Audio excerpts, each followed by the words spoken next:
वंदे मातरम बच्चों।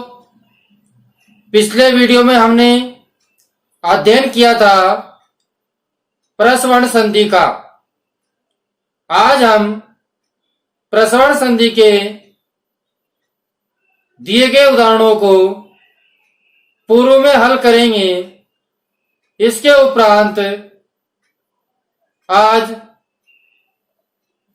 अगली संधि का अध्ययन करेंगे, जो हमारी संधि है छत्व संधि।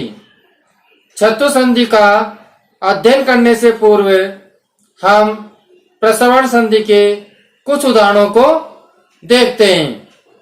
पहला उदाहरण था हमारा कुम प्लस ठित। इस संधि में मैंने आपको पिछले वीडियो में बताया था कि पूर्व वर्ण में मकार आता है। उत्तर पद में पहला, दूसरा, तीसरा, चौथा वर्ण हो तो उस वर्ण का पांचवा अक्षर हो जाता है। जैसे कि यहां अपने अनुस्वार है, के ऊपर अनुस्वार है, पीछे ठ है, तो इस ठे का पांचवा वर्ण कर देंगे किसके स्थान पर? मैं के स्थान पर। जैसे कि कै का कै लिखा। अब जो आपका मैं है, इस मैं के स्थान पर हम इस ठे का पांचवा वर्ण कर देंगे ण। बाकी जो पद है वो वैसा के वैसा ही हम लिख देते हैं। तो बच्चों, इसको हम मिलाते हैं तो हमारा शब्द बन गया अब कुंठित। हमारा शब्द बन गया कुंठित। ऐसा ही अगला उदाहरण है, यह हमारा अनुस्वार है। अनुस्वार के स्थान पर हम जय का, तो जय वर्ण है, इस जय वर्ण का पांचवा वर्ण कर देंगे। तो जय किस में आता है? च वर्ग में। च वर्ग का पांचवा वर्ण होता है यह। और उत्तर वाला पद हम वापिस वैसा के वैसा ही लिख देते हैं। इसी प्रकार अगला उदाहरण हमारा है मैं है। इस मैं का पांचवा वर्ण करेंगे किसका? प वर्ग का। तो पांचवा वर्ण क्या हो जाएगा? चे का चे। और पे का पांचवा वर्ण होता है मैं। बाद का हम पद वैसा के वैसा ही लिख देते हैं। हमारा शब्द बन गया चंपक। इसी प्रकार अंक के ऊपर अनुस्वार है, तो इस अनुस्वार का पांचवा वर्ण हो जाएगा कै का। तो ए का ए लिखा, इस अनुस्वार का पांचवा वर्ण हो गया ण। बाकी हम इसको वैसा के वैसा ही लिख देते हैं। बच्चों, इसको हम इस प्रकार भी लिख सकते हैं। हमने आपको पिछले वीडियो में बताया था कि जो हल वर्ण है वो ऊपर होता है, जो स्वर युक्त है वो नीचे होता है, और इस प्रकार बना करके हम अंकित भी लिख सकते हैं। जैसे कि अनुस्वार है और बाद में हमारा तय वर्ग है, तो इस तय वर्ग का पांचवा वर्ण हो जाएगा। तो का लिखा। अब तय वर्ग का पांचवा वर्ण कौन सा होता है? न। तो हमने न लिख दिया। अब जो तय है, इस तय को उतारेंगे, एक ही मात्रा लगा देंगे, हमारा शब्द बन गया कांति। तो इस प्रकार ये 5 उदाहरण हमने पिछले वीडियो में दिए थे। अब हम अध्ययन करते हैं छत्व संधि का। छत्व संधि का सूत्र है ससोटी जह परस्य सस्य जो वाटती। बच्चों यहाँ आपके जय प्रत्यार है। जो जय प्रत्यार खा होगा पूर्व पद में, पूर्व पद में क्या होगा? जय प्रत्याहार। पूर्व पद में जय प्रत्याहार हो। जय प्रत्याहार में कौन कौन से वर्ण आते हैं? प्रत्येक वर्ग का प्रथम वर्ण, द्वितीय वर्ण,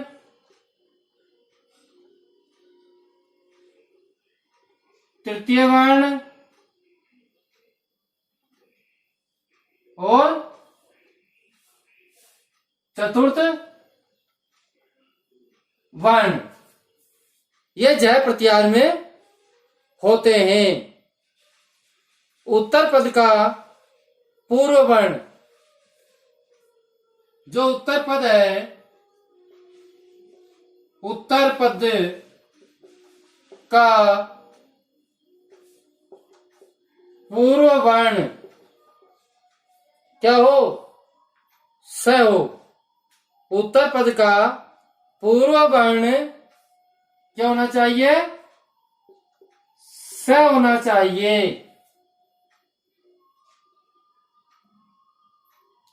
तब हम स को छ में परिवर्तित कर देते हैं। उत्तर पद का पूर्व वर्ण स हो तो स को छ में बदल देते हैं तथा पूर्व वर्ण तथा जो पूर्व वर्ण है पूर्व पद का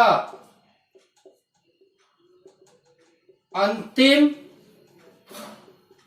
वर्ण, पूर्व पद का अंतिम वर्ण च में बदल देते हैं। कहने का तात्पर्य है कि जो आपके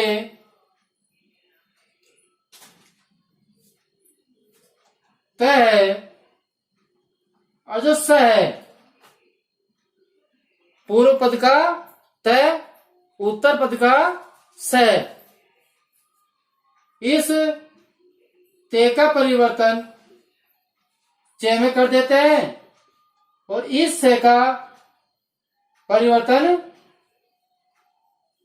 छ में कर देते हैं। अब हम उदाहरणों के माध्यम से इस संधि को समझेंगे। जैसे कि हमारा पहला उदाहरण है तत् प्लस शिव। यहां पर जो पूर्व पद है वो त है, पूर्व पद त है, बाद में स है, तो त को हम च में बदल देंगे और स को छ में परिवर्तित कर देते हैं, जैसे कि मैंने आपको यहां बताया है। तो त का क्या कर देंगे? च कर देंगे, त का च कर देंगे, जो स है इस स का छ कर देंगे और इसको हम वैसा के वैसा ही लिख देंगे। जैसे कि अगला उदाहरण हमारा है तत् प्लस स्लोकेन। बच्चों ते का त लिखा, जो ये त है इस ते को हम चे में परिवर्तित कर देंगे। तो इसका हमने च लिख दिया। अब स हमारा स्वर रहित है, स्वर नहीं है, तो इसके स्थान पर हम जो छ है वो भी स्वर रहित ही लिखेंगे। स के ऊपर हमारे जिस स्वर की मात्रा लग रही होगी उसकी हम छ के ऊपर मात्रा लगाएंगे।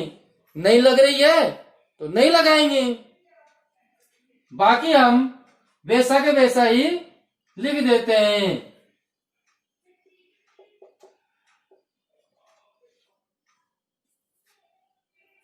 इस प्रकार हमारा ये शब्द बन जाता है। जैसे कि अगला उदाहरण है तत् प्लस श्रुत्वा। तत् प्लस श्रुत्वा, यहां पूर्व पद का जो अंतिम वर्ण है वो तय है, जो किसमें परिवर्तित हो जाएगा? च में। किसमें? च में परिवर्तित हो जाएगा। तो हम इस ते को च में परिवर्तित कर देंगे। जो श्रेय है, इस ये शब्द हमारे स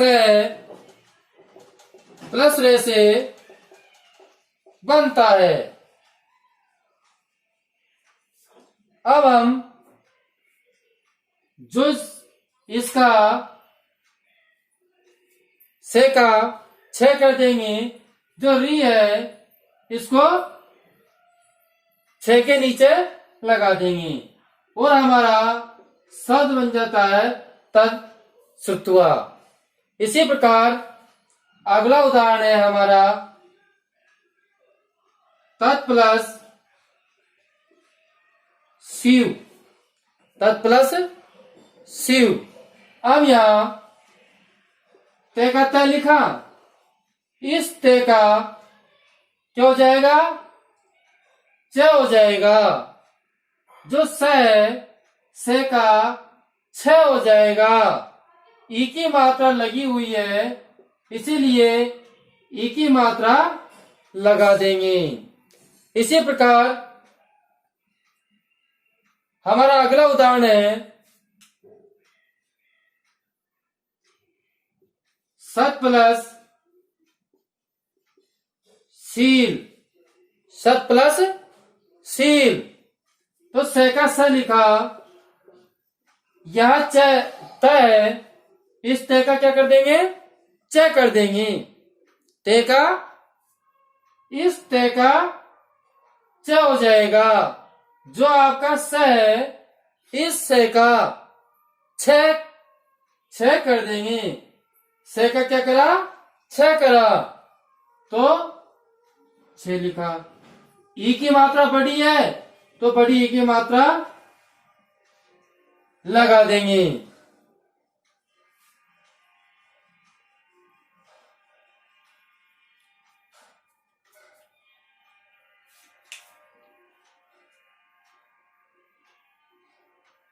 हम कुछ उदाहरण तुकागम संधि के देखते हैं, जो छत्तु संधि से मेल खाती है। इस संधि के अंतर्गत आपको ध्यान रखना है कि जो पूर्व पद है,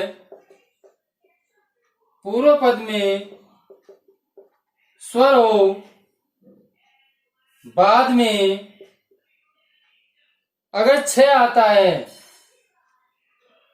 बाद में अगर छ आता है, तो हम इन दोनों के मध्य चे का आगम कर देते हैं। जैसे कि आपको उदाहरण के माध्यम से समझाते हैं।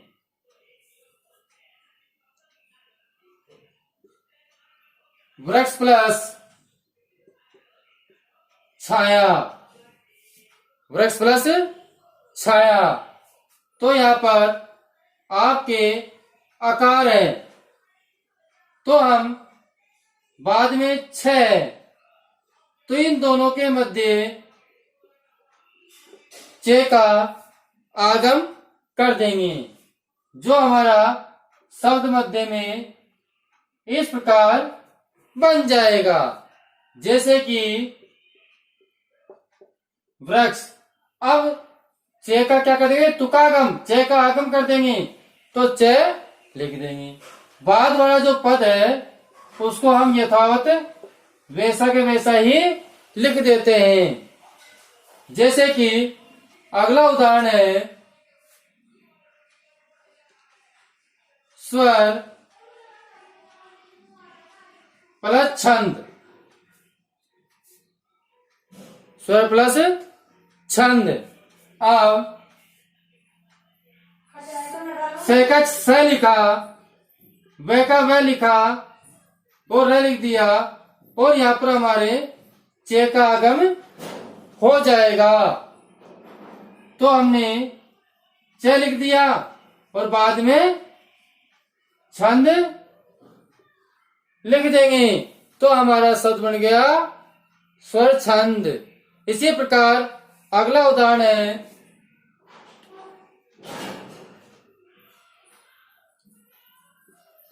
लता प्लस छाया। यह स्वर है हमारे आकारांत। अब पीछे छ है, तो हमको चे का आगम कर देंगे और हमारा शब्द बन जाएगा लता छाया। इसी प्रकार एक उदाहरण और देखिए, लक्ष्मी प्लस छाया, लक्ष्मी प्लस छाया। यहां हमारे स्वर ई है, बाद में छ है, तो चे का आगम कर देंगे, तो हमारा शब्द बन गया लक्ष्मी छाया। तो इस प्रकार यह हमारी संधि तुकागम संधि हुई। इससे पूर्व में हमने जो संधि पढ़ी वो छतु संधि थी।